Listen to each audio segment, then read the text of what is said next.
This is Gabe Cook with Debate Kansas City coming to you with another file release.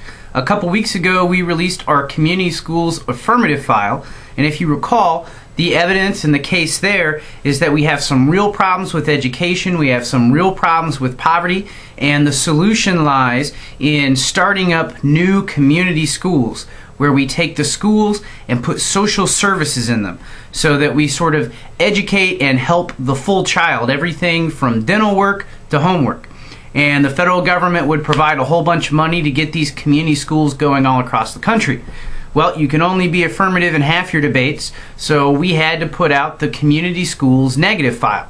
That's what we've released today, and that's what I'm going to talk to you about. Now, when you look at the file, the first thing you're going to want to start with is the index page. Alright, this is going to be your guide to everything that's in the file. It has certain sections. And what I'm going to do is go through section by section, explain a little bit about the evidence, give you some tips on how to use the file. Now, the first page that you'll find after the index is an explanation page. And what you can do is read this page later after you've checked out the video, and it'll give you some additional tips on what to look for in the file.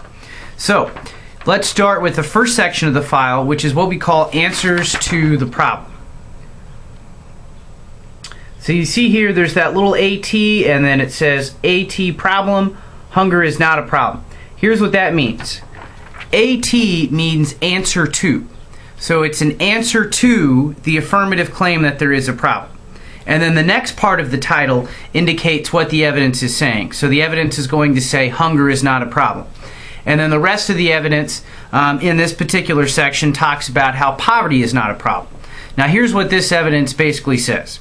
It says that our poverty measures in the United States really inflate how bad poverty is. And that poverty isn't nearly as big of a problem as a lot of people claim. So if you want to try and answer the problem section this way, you've got some evidence that says, you know what, the affirmative numbers are going to be overhyped. If you don't want to spend a lot of time talking about the problem, however, you don't have to. If you think poverty is a problem, you might end up spending more time talking about the solution. And that's the section I'm going to get to at the end, and that's the section that I think is the strongest part of the file. Now, the next section is called Answers to the Cause. And what you have here is various arguments that say, you know what, the affirmative says the cause of the problem is we don't have community schools and we're not providing enough money for social services for our kids in our education system.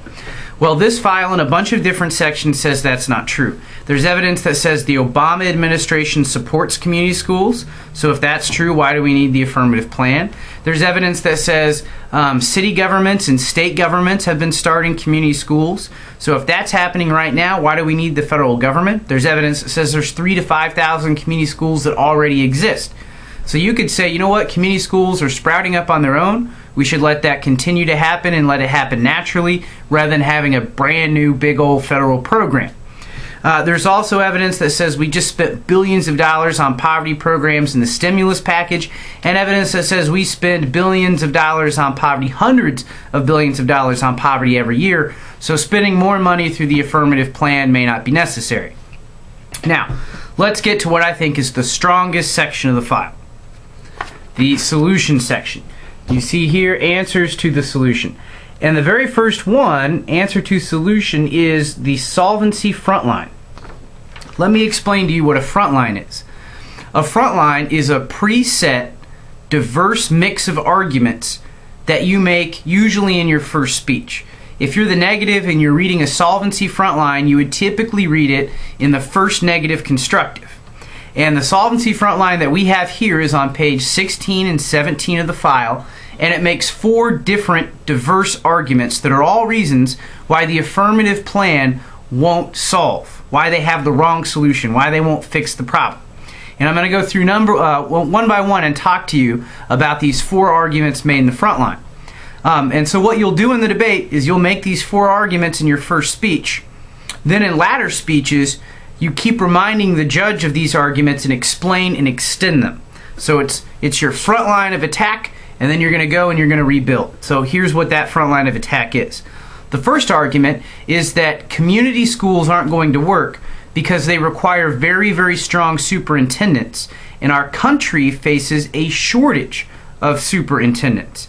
You see, community schools involve getting a whole bunch of social service agencies to coordinate with the leadership of the school to provide full services. You know, so now you might have dental care and health care and counseling programs and new after-school programs and all kinds of stuff.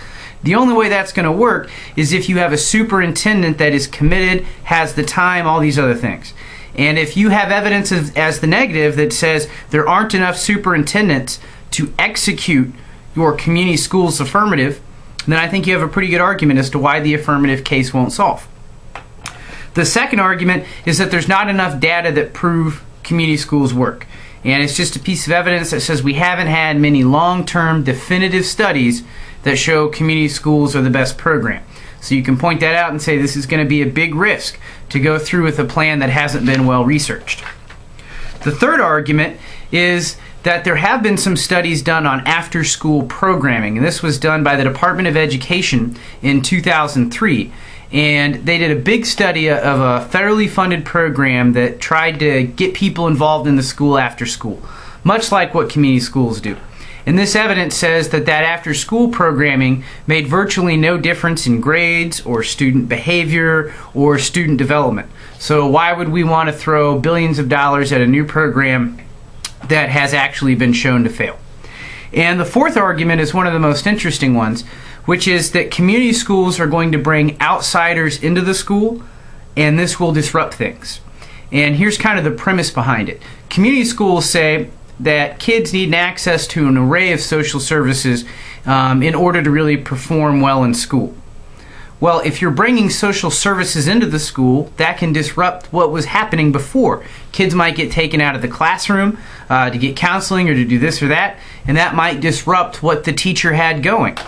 Or if a student has some family problems and we put counseling in the school, then family issues become very public, and you could have parents that get upset, and it would be difficult for people to figure out their roles. So there's going to be all these privacy concerns, and what it would allow you to do is really question the affirmative and sort of say, how are you going to deal with all these difficult privacy issues? So those are the four arguments that come out of the front line. The rest of the file has a few other arguments, such as if the federal government gets involved, it's going to ruin the program, and that there are really alternate causes of poverty that the affirmative case can't fix.